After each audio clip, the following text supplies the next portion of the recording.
Hello folks, this is Aditya Najha from InspiredToRise.com, and today we have the Freedom 251 smartphone here with us again. You remember the previous edition, we have the new version for this smartphone. So guys, without wasting much time, let's begin.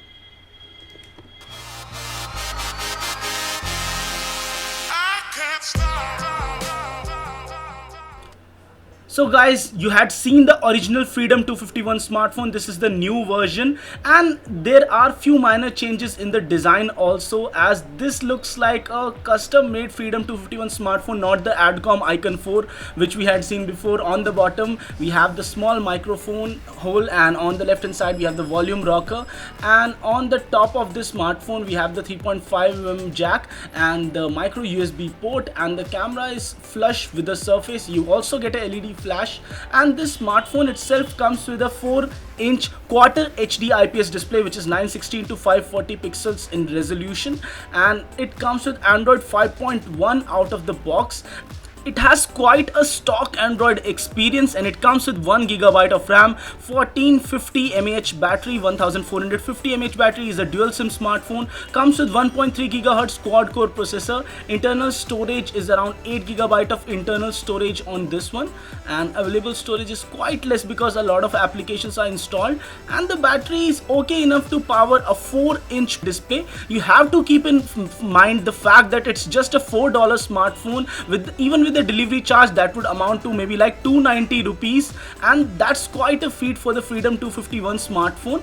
And these guys are going to offer around 2 lakh units in the first batch, which is the ensuing months, and the first 5,000 units would be delivered to people. The back camera on this one is a 3.2 megapixel primary camera. We have already seen all of those hardware specifications before also, but this time around the experience on this smartphone does seem quite refined from before, and it has a 0.3 megapixel front camera, almost VGA quality, and overall does look like a okay smartphone considering the fact that you are paying just for around $4 for this one.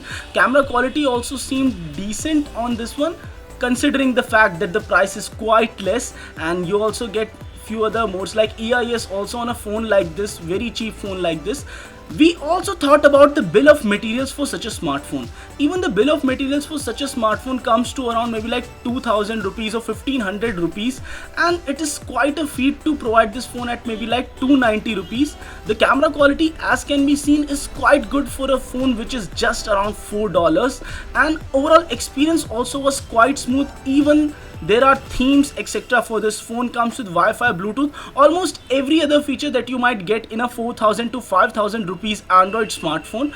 And in case each and every person who had registered for this smartphone gets a chance to get this smartphone, then it's quite a revolution if everybody gets that. But still the company would incur losses on every unit sold because the bill of material itself is maybe like 1500 rupees, and 290 rupees for such a smartphone is still quite less.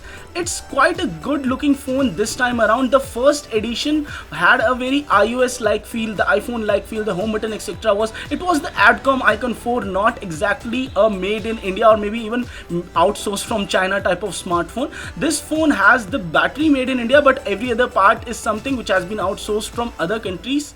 And we tested AnTuTu benchmark on the previous model. It was around 22,800 something, 810 the score, and this time around the performance is almost equivalent. So you can say that it's a decent low level smartphone at this price, and it aims to break the digital barrier. Now, how many people would actually get their hands on the new Freedom 251 is something which is questionable. This is the old Freedom 251 which was just a prototype, and it was the Adcom Icon 4 actually. The new Freedom 251 does look like a great promise, but only time would tell whether everybody would receive this phone or not. The company has not scammed anyone in any way because all of the payments which were done through CC Avenue have been returned, and you also have to keep in mind the fact that the company only accepts cash on delivery. So it does seem like a great promise, but only time would tell whether the $4 smartphone, the cheapest smartphone in the world, this dream would actually become a true reality or not.